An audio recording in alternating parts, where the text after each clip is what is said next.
We've had a significant day of NHL rumors we want to discuss here tonight. Elliotte Friedman dropped a bomb on the NHL community earlier today, acknowledging that the New York Rangers might be looking for a significant shakeup and drop some big names like Kreider and Trouba. We'll discuss how things could play out in New York. Plus, there's more word out of Ottawa with another injury mounting on the back end that they could be looking for a significant upgrade on the right shot defense, maybe left shot defense as well. And there's some core players that could maybe be involved as Steve Staios looks to get this team back on track. Plus, we have news from the NHL waiver wire, several updates on the injury front and roster moves, plus another update from the 2018 World Junior Championship players that are facing trial coming this spring. All that, plus a coaching change that might be coming in Detroit, and is Coach Q the potential replacement, coming up next. So welcome back to another video here at Top Shelf Hockey. As I mentioned, we have a ton of information to go over here today. Lots of NHL trade rumors, lots of injury updates, lots of key things here that everybody needs to get caught up on. So let's first start with news from the NHL waiver wire. We found out yesterday that the Ottawa Senators placed rugged forward Zach MacEwen on waivers. We found out this afternoon that he did in fact clear. So MacEwen can and will be reassigned to the American Hockey League's Belleville Senators. That allows the Sens to make a couple of additional roster moves because they are dealing with some injuries, and plus they wanted to shake up the forward group a little bit on top of that. So with the Senators, they found out today as well that Artem Zub is dealing with a fractured foot and is going to be out for a period of time. They didn't give a definite timeline, but a while is all head coach Travis Green gave us. If you look at the clips of the last game when they were playing the Vancouver Canucks, there was a point, I can't remember exactly what period is in, but I remember seeing the play where Zub had a puck block from a shot from the point, go off his skate and up and out of play. And from what people are gathering, that likely was the point where it happened. However, he played through the rest of the game, so it really wasn't something that was top of mind for fans and probably for the team as well. But he does have a fractured foot, going to be out a number of weeks. This is Zub's second significant absence already in the season, and we're only 20 games in. So clearly, Zub is a big part of the back end, a huge part of the stabilizing front, allowing guys like Sanderson and Chabot to be more, offensive minded, more of the risk takers, if you will, the terrific skaters, the puck movers. Whereas guys like Zub and Jensen are more of the, your stay at home guys that kind of stabilize things, and they've been pretty good for the most part. But not having Zub in the lineup for multiple games has caused issues, and the Sens are going to be looking to address that. We'll talk about that a little bit later in the video. But for now, Zub's out. They've called up Zach Ostapchuk and Cole Reinhardt. Both, I would imagine, are probably going to be in the lineup tonight as they have the Amazon Prime game on Monday night against the Calgary Flames coming up. By the time this hits YouTube, probably right around the start of the game, maybe early in the first period, hard to say. But with MacEwen being dropped down between Ostapchuk or Reinhardt, one of the two are going to play for sure. I would suggest probably Ostapchuk, and I do wonder if both get in the lineup. I wonder if a guy like a Nick Cousins or somebody might get pulled out. Hard to say. We'll find out as a little bit closer to game time. The Sens definitely looking to shake things up there a little bit. Other injury updates. Vegas tonight is going to be without William Karlsson, who's out for personal reasons. They're also going to be without defenseman Zach Whitecloud. Whitecloud is considered day-to-day with an injury, so maybe not out too long, but we'll get more updates further along there. The Avalanche are dealing with another injury to Jonathan Drouin, who remains out. Of course, he already had an extended absence and just got back not too long ago, and he's out again, so that's certainly bad news for the Avalanche, but at least they're not so depleted this time. A couple updates out of Montreal. One, Patrick Laine continues to practice, and he got rid of the no-contact jersey. He was a full-contact player in today's practice, but Marty St. Louis urged fans to not get too excited just yet, that he's not likely going to play this weekend or this week. They do have a couple of games through the week and games on the weekend. The weekend games are more likely at this point, but until they've had a couple of practices with contact, it's difficult to pinpoint the exact game that he's going to play. But he will be, he's getting close, and he'll be in the lineup soon, but probably a couple more games before that happens. And they have recalled Joshua Waugh as well. So Joshua Waugh will get another shot here after not having a great training camp, get another shot at grabbing a spot in the lineup. And Lucas Condata has been sent back to the American Hockey League. The Hurricanes, as we know, are going to be looking to make some moves. They're dealing with another goalie injury. Kochetkov is in concussion protocol, according to head coach Rod Brindamore. And, of course, with concussions, there's no exact timelines, so we don't know how long he's going to be out, but he is out for at least a little while. The Hurricanes also sent Tyson Jost back to the American Hockey League. So for right now, the Canes are going to be relying heavily on Spencer Martin, who's their number 3. And they've got Peretz, I believe, called up to be his backup for right now. But yeah, they'll have to be looking at some other options here. The couple of options here with the New York Rangers. Chris Kreider will not be in the lineup tonight. He is dealing with an upper body injury, considered day-to-day. They've also recalled Matt Rempe, and Brett Berard is also up with the club. And Brett Berard will be making his NHL debut. So that's good for him after putting in lots of time. The Penguins today announced that the former first-rounder Sam Poulin has been sent back to the American Hockey League.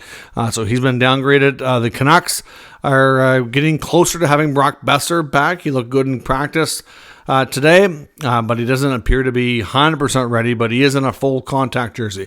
So the no contact is gone. He's getting closer and will be likely in the lineup sometime in the next couple of games.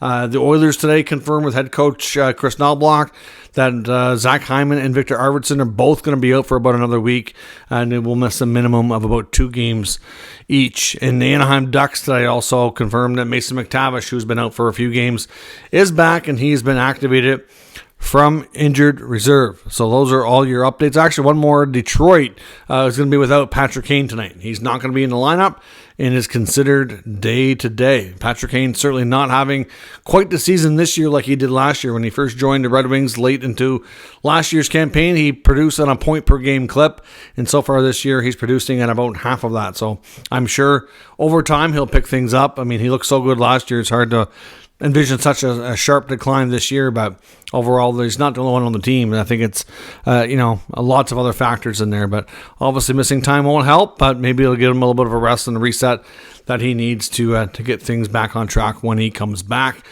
Some other updates around the NHL here today as well. We got an update on the trial that we're waiting for the 2018 World Junior players that are obviously accused of some heinous crimes from their 2018 World Championship party that took place in London, Ontario in the summer of 2018. Obviously, those players are not in the NHL anymore. None of them are, most of them are not even playing hockey at all. There is, I think, one that might be under contract in the KHL, but they did have a court date today. They're not required during pretrial hearings to appear, but 3 out of 5 did appear today. It's the first time, I believe, since at least I think since all the pretrial stuff got going, and they were actually there with their legal counsels. We had Michael McLeod, Alex Formanton, and Dylan Dubé all showed up with their legal counsel to be present. Foote and Hart were not present for today's hearings. And of course, these pretrial hearings are expected to last for about 3 weeks approximately. And of course, right now the trial has been set to April the 22nd. So it seems like it's going to be a long time, but it'll probably go by quick enough here that just as the NHL regular season is coming to an end, their trial will be getting underway. Now, if we talk about coaching changes, we've seen 2 of them here recently in Boston and St. Louis. One of those definitely affected the other. The other name that we keep hearing as far as guys that might be on the hot seat is Detroit Red Wings and Derek Lalonde. Now, typically, this is not really the kind of behavior you would think out of Steve Yzerman. Look at how patient he was with Jeff Blashill. Incredibly patient. He probably held on to Blashill for about 2 years longer than most of the fan base wanted. But that's just how Yzerman goes. He understands that, it's not all on the coach, and that it's, obviously the roster and the players have to take a brunt of the, for the reasonings for why things don't go well, right? So ultimately here, but there's still some speculation that, things are different now. Obviously, during that Blashill era, it was very early in the rebuild, and that they want to get better results right now, and it's not happening, and that Lalonde might be a casualty. We'll have to wait and see, but ESPN and Greg Wyshynski is reporting that there has been some chatter about Coach Q, Joel Quenneville, maybe being a candidate there if they decide to make a change. Now, you got to keep in mind, Quenneville would have connections to some of the team's top players like DeBrincat and Kane. So, obviously, some familiarity with those guys. And, Alex DeBrincat is a player that's expected to be an important member of the Red Wings for an extended time here. So, clearly, he played his best hockey with under that coach in the past. Doesn't necessarily mean that Quenneville was a direct, reason for it. He was obviously, in a good spot with good line mates, good teammates, different situation altogether. But at the end of the day, there's familiarity there. He's one of the top winningest coaches. Have been trying to get back into the game. He's got consent from the NHL to do so now, and we'll have to keep our eye on that situation. I don't know how likely it is that we'll see a coaching change. As I mentioned before, I understand based on the results that why people would say that, there could be some pressure there and that maybe a change is imminent, but I just remember how patient Yzerman has been during his tenure as a general manager, and part of me would be a little bit surprised, but then again, maybe there's more pressure from ownership to get something done, and we'll maybe see it more than we think. Now, as I mentioned earlier, the Canes are dealing with another goaltending injury. That's Freddie Anderson out for an extended time, and now we're going to have Kochekov out with a concussion, which we don't know how long that's going to be. The Carolina Hurricanes are definitely, according to NHL insiders, scouring the market. Now, it doesn't mean that they're going to make a big trade for a big name.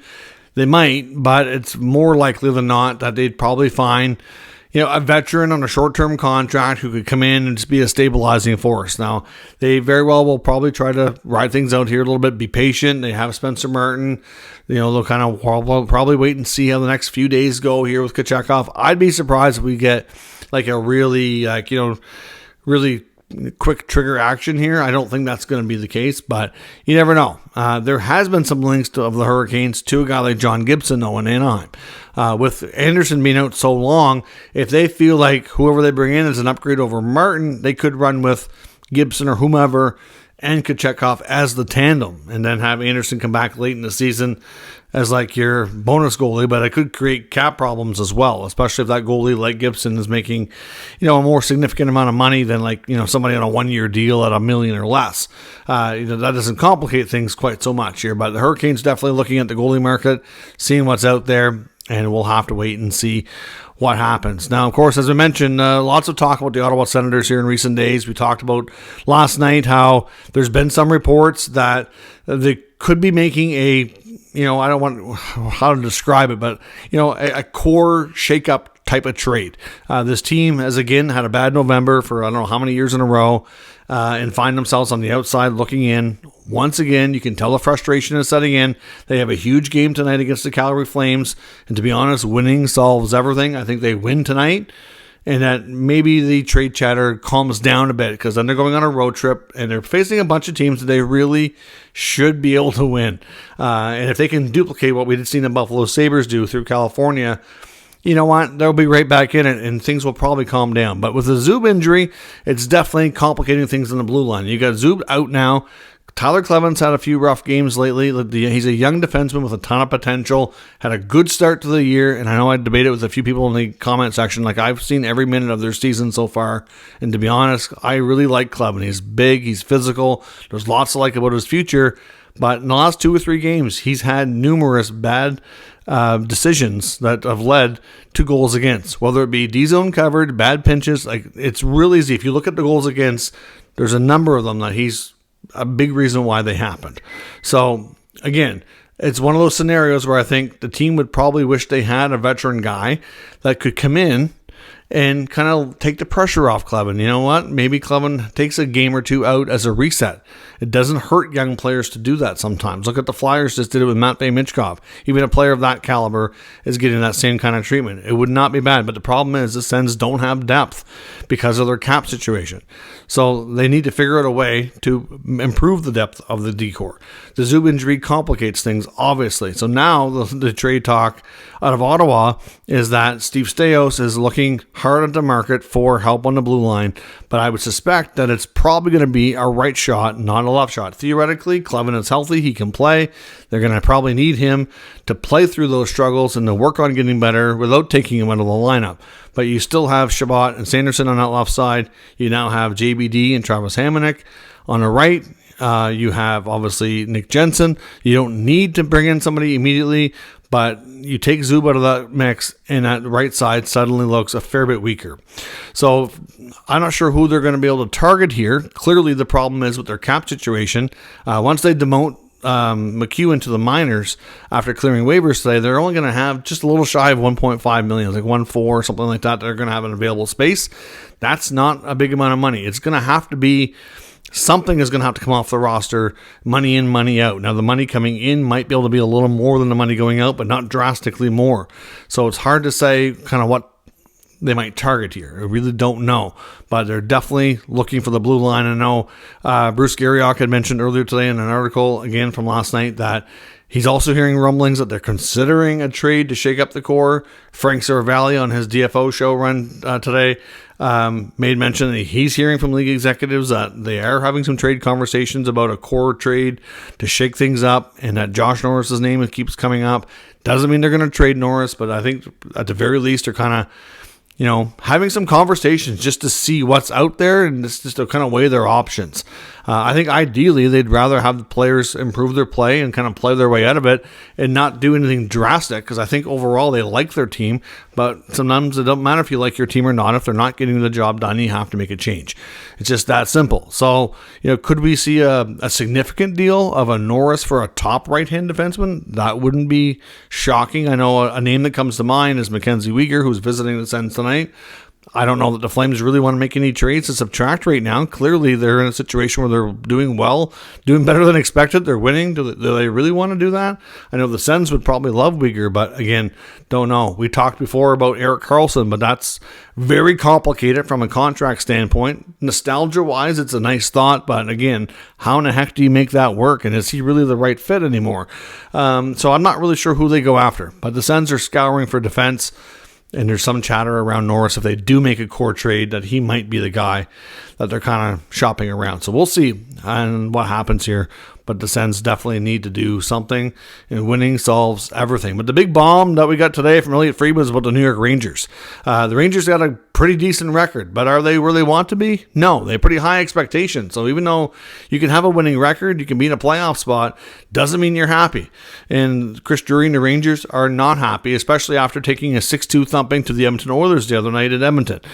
So then basically what Elliot had to say was, in the aftermath of that loss, things have been made very, very clear that they are interested in making moves and shaking up the roster, and he specifically name drops Chris Kreider and Jacob Trouba has names that have been out there and indicated that they're willing to move those players, but they're not the only ones. Other names are out there as well. I mean, you have to think to some degree, because of a contract, maybe a Ryan Lindgren, maybe a Capo Caco. To some degree, those deals would kind of make sense as well. Now Trouba and Kreider both have a modified no trade where they can block like half the league. So again, hard to say where you could end up. Now, to me, when I think of these players, we know that the Rangers tried hard to move Jacob Trouba in the summer, and he did everything he could to block it. And now here we are already thinking it was going to probably be next summer when it happens, because he'd be down to 1 year left on his contract. It'd be a lot easier to do. And from a personal standpoint, we know Trouba's wife obviously works as a medical in a medical residency in New York. They don't want to uproot the family. They don't want to move. They want to wait until she's through her part of her career so they can kind of do this in steps. And the team might be getting impatient here. I'm not sure how this is going to go, because Trouba's going to do what he can. But of course, at this point, his team list would be submitted, and they need to figure out who's on it and who's not. I'm not sure where Trouba could go. The main team that wanted him was Detroit. We've got enough confirmation now to know that Yzerman and the Red Wings were very much down for taking on Jacob Trouba, and it, for whatever reason, did not work out. I think largely due to the fact that Trouba blocked the deal. I think things leaked out too far ahead. He knew about it to adjust his no-trade list and block the Red Wings. That's my understanding of the situation, and I believe that's what went down. So he's not going to be able to go to Detroit, because Yzerman, if he had a chance for a redo on that, I'd suspect he'd still be interested. But unless Trouba waives, and I don't think anything would change from him from a personal standpoint, I'd be shocked if he didn't block Detroit, because that's our understanding of what happened before. Now, with all that said, I'm not sure where else he could really go or who else would want to take him on. Clearly, he's got a $8 million contract. Money would have to be retained. It would be complicated, and I just don't know. Now, Chris Kreider's got an extra year on his contract, so a little bit more term. He's got 9 goals on the season. Some teams that come to mind know about Kreider. One, for me, and I'm not suggesting these teams are talking, but the Boston Bruins is a perfect fit, I think, for Chris Kreider. If the Rangers are serious about it, now I'm not sure what the Bruins would give the Rangers back. Maybe if they do move Trouba, maybe it's a Brandon Carlo. There's been lots of talk about him. Could a Carlo for Kreider deal help both clubs? I'm not sure. But like I said, obviously the Rangers would need to move Trouba in that. I don't know about Trouba going to Boston. I don't know that that's a fit. I mean, it'd be complicated. It could be a massive trade if they were both in the same deal. Not saying that for sure that they would be. I really don't know, right? But the fact that the Rangers are actively shopping Kreider and Trouba, to get it out there, like as private as the Rangers have been with their leaks and stuff, you have to think that there's a lot to this. Now, after Elliot Friedman dropped this bomb on everybody, he's not the only one. Other sources and other reporters have gone out, done some digging, and they've been able to confirm the same thing. Like Vince Mercogliano, he said he checked with a lot of Ranger sources who he covers the team, and he was told the same thing. He said they're definitely interested in making a big splash on the trade market, and he's hearing that the same names are out there. So again, more confirmation onto Elliott needs it, but those names, those players are definitely out there. They haven't at this point at least not been linked to specific teams. Some wondered too if it might be a case of, because Zibanejad's not having his greatest season either. Him and Kreider are great line mates, great friends. Zibanejad would probably be devastated if Kreider got traded. Is this an opportunity for them to kind of leak things publicly to kind of ignite the team, make them want to stay together and improve their play? To some degree, that could be part of it too. Times when things get leaks out, you kind of wonder where it came from. What's the motive behind it? Is this really just a case of a reporter digging and found some stuff, or did the team accidentally or purposely leak stuff out to kind of, light a fire in their own house type of deal? So we'll see what happens, but the Rangers, they're very much actively looking for something substantial here. With big names out there like Trouba and Kreider, you got to wonder what could be coming here for the Rangers. We've heard lots as well. Like I said, Lindgren's name has been up there to a mild degree. Keandre Miller, a little bit. They need to sign Miller, so it's either trade him or sign him. Kakko's future's been in doubt for a while. Of course, you get the big Igor Shesterkin contract extension. You got to wonder, is that coming? We've had numerous times Ranger reporters have been kind of teasing us that something big was coming from the Rangers, but it made it sound like a signing, not a trade. So you got to wonder what the intel is and what's accurate for what's been leaked out. But either way, crazy time with the Rangers. They're a winning club, but obviously they have higher aspirations than what they're achieving right now, and they want to get ahead of things by the sounds of it. So let me know your thoughts on the New York Rangers, Ottawa Senators, Carolina Hurricanes, all looking for some substantial moves here. What might we see here in the coming days and weeks ahead as these teams trying to jockey for better position and improve their clubs? Let me know your thoughts on all of today's news or rumors in the comments. We'll discuss further. If you're new to the channel, of course, make sure you subscribe, stick around. This is the best place to keep you up to date on all the NHL news and rumors around the league. Thanks for watching. I'll catch you next time.